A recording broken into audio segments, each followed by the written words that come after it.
দেশ এবং দেশের বাইরে যে যেখান থেকে দেখছেন বাংলা কৃষকের গল্প ইউটিউব চ্যানেলের পক্ষ থেকে শুভেচ্ছা ও অভিনন্দন।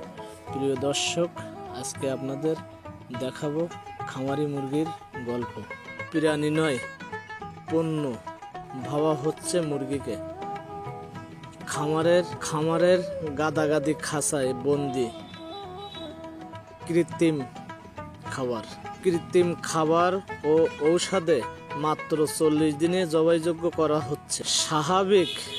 যেখানে মুরগিদের স্বাভাবিক আয়ু 7 থেকে 8 বছর হলেও খামারের মুরগি বাঁচে মাত্র 40 থেকে 45 দিন।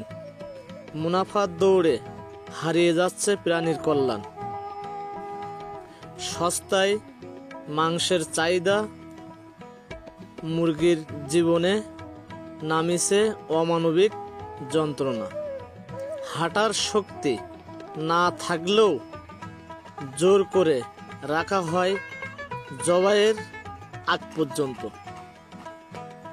বিশ্বের কোটি কোটি মুরগি প্রতিদিন ভুগছে অমানবিক খামার প্রথায়।